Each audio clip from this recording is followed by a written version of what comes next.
Class and welcome back. I just want to take this video and say one, welcome back, and two, welcome to this new classroom. You are now inside my office. So I hope it's not distracting. I know you guys have seen this before, so um, I hope this video is helpful. What I want to do is I want to go on to the next two lessons, and you may say, Mr. Powell, 2 lessons, is that possible? You're going to see that the two lessons are very, very similar. So let's take a look. You can see my screen and you can see me, of course. So let's take a look at your book. If you have your book, you can turn to page 536 and you will see this exact same page. Let's see if I can scoot this over. Nope, that just turns the page. On page 536, this is an e-textbook. So on 536, you will see this nice, beautiful math page, 12.5. If you need help turning there, you can just pause because I'm going to move on. Nice thing about doing this is you can just pause. I just ask you please pause me in a nice face. Don't pause me where my face is like this. That's just weird. Okay, that at least do me a favor, please. Don't pause me in a weird position. I'll just smile so that you can pause me in a nice place. Okay, so we're gonna pause several times throughout. Please don't pause me in a weird face. That's just weird. Anyway, let's move on. Hopefully you found page 536 by now. On 536, you will see a definition that's very important. You're going to see this word pop up quite a bit. So let's see what the word means. It says a solution is a number that, when substituted for a variable, makes an equation true. So you're going to see in your homework, it'll say determine if the given value is a solution. Okay, what's a solution? If you ever heard someone say, I have a solution, that means they have an answer to the problem. So let's first look to see um, what kind of questions we'll have. Look at this first example, example number 1. It says, is 14 a solution of s plus 23? So if you see my whiteboard here, we have s plus 23 equals 37. So is 14 a solution? Sometimes it'll say x equal, or in this case it'll say s. S equals 14. Is this a solution? So what we're going to do is we're going to take 14 and we're going to put it wherever we see an s, which we only see it here.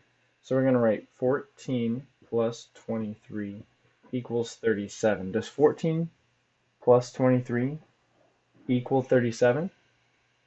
Yes, it does.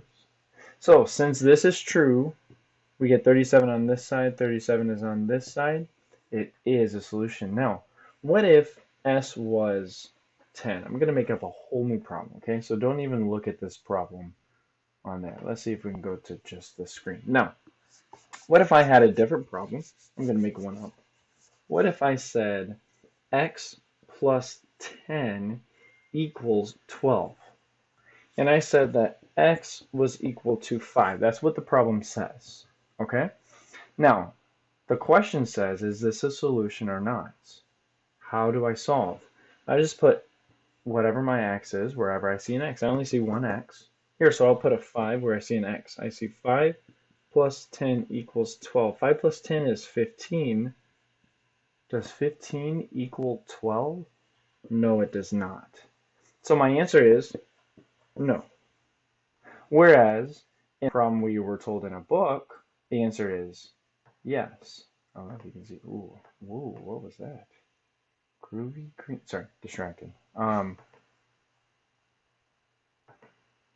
Yes.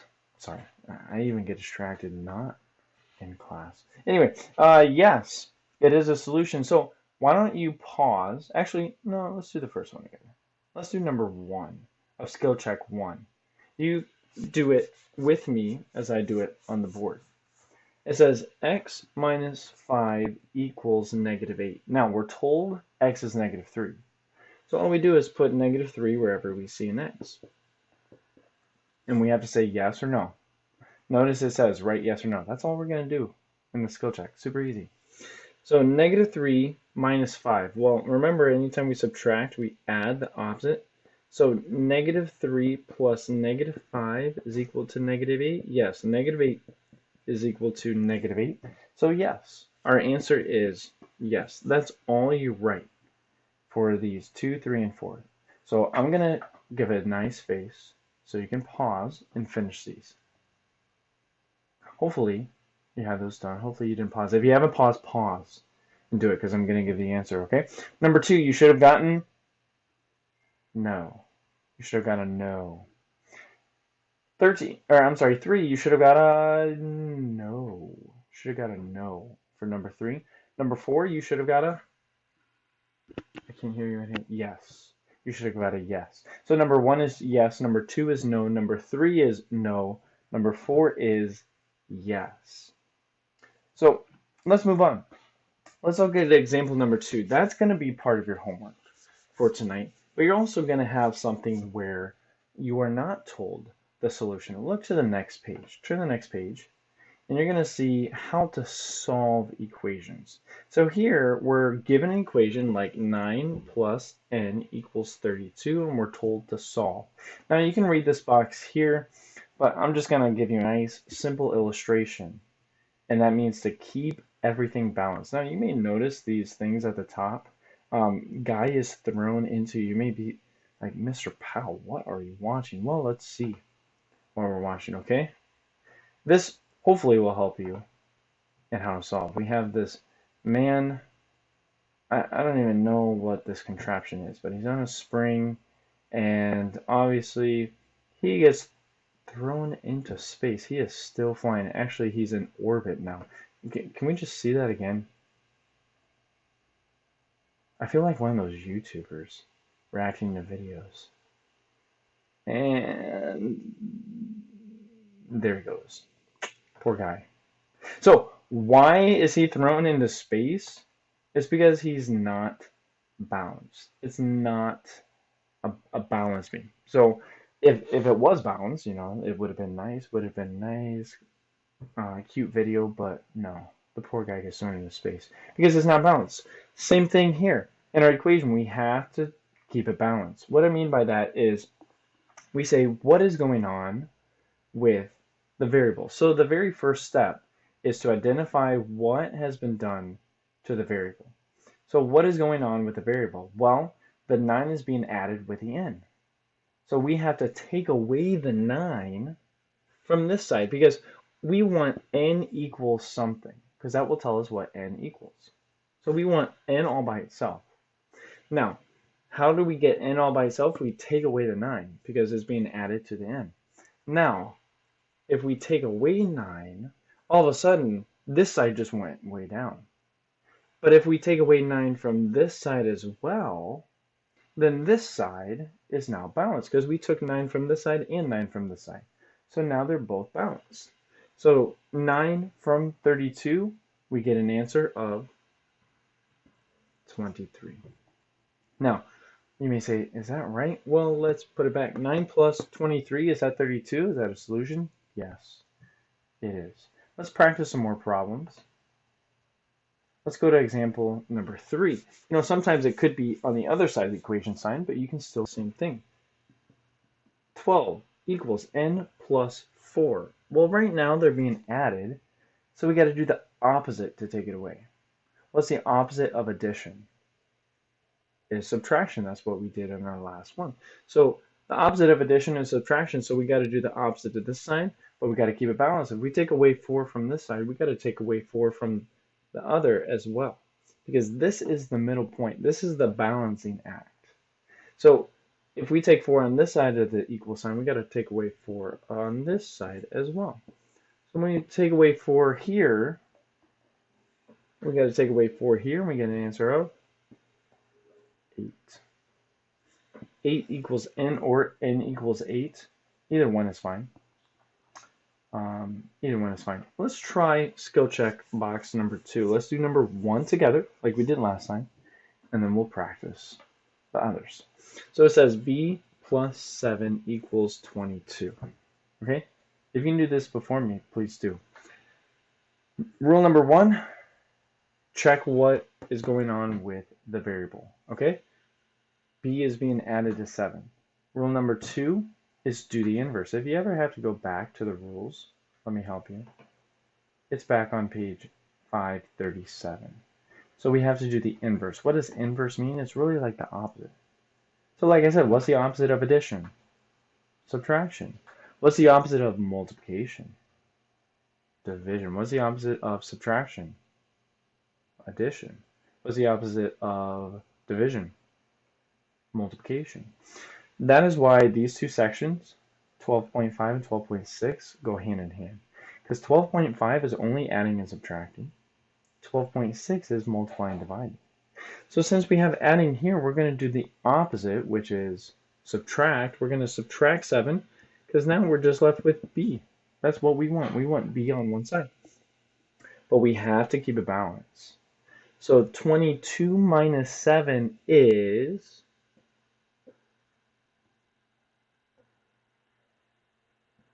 15. The answer is 15. Anyone else get 15 before me? Raise your hand. I don't see you raising your hand. Okay, I trust you. Now, pause and go on to number 2 and 3. Hopefully you've already done 2 and 3. If not, pause again. The answer to number 2 is 27. The answer to number 3 is tricky. Negative 12. Negative 12. If you didn't get those, go back and practice them. Now, here these have all been addition, but what if they're subtracting? Let's look at the skill check at the very bottom of this page. What if it's subtracting, like c minus 8 equals 25? You're going to do the exact same thing. What's going on here? Subtraction. So we've got to do the opposite, which is addition, but we got to do it to both sides. Here we're left with c because those cancel. But what do we get here? 25 plus 8. We get an answer of 30. And that's your answer. Try number 2 and 3. Number 2, you should have gotten 11. Number 3, you should have gotten negative 36. So you're adding that number to both sides. Make sure you're doing it to both sides. Now notice that's the end. Your homework is going to 8 through 22 the evens on this page, which notice the directions for number 8 says determine whether the solution is a solution. All you're putting is yes or no. So for number 8 and 10, you're just putting yes or no. 12 through 22, you are solving. So you're going to do exactly what we've done here and with the addition. So for number 12, you have to say what is going on between k and 24. And you got to do the opposite to both sides. Let's do number 11 just so that we can have good practice. We won't do number 12. But 11 is w plus 8 equals negative 19. What is going on between w and 8? Addition. What's the opposite of addition? Subtraction. So we're going to subtract that number because all we left is w. That's exactly what we want. But right now, that poor man is flying into space. We can't have that. We got to do the same thing to the other side. We subtracted 8 on this side. We got to subtract 8 on this side. So negative 19 minus 8. Negative 19 minus 8. Well, isn't that the same thing as adding the opposite? So it's negative 19 plus negative 8. If you have to go back and rewind that, you may. We had negative 19 minus 8, which is the same thing as negative 19 plus negative 8, which is, you'll get an answer of negative 27. So try these. If you have any questions, please feel free to message me, email me, any of these, and I will do my best to help you out as well. We are Zooming later on in the week, so save these questions for the Zoom and we'll work them out on the Zoom. I do want you to zoom over, speaking of zooming, to the next section. You're going to do the exact same thing, but all you have to remember is multiplication and division are opposites. And let me show you how. We're almost done. I know it's kind of a long video, but we'll do this pretty quick. So let's look at the first example. 45 equals 3r. You have to say what's going on between the number and the variable.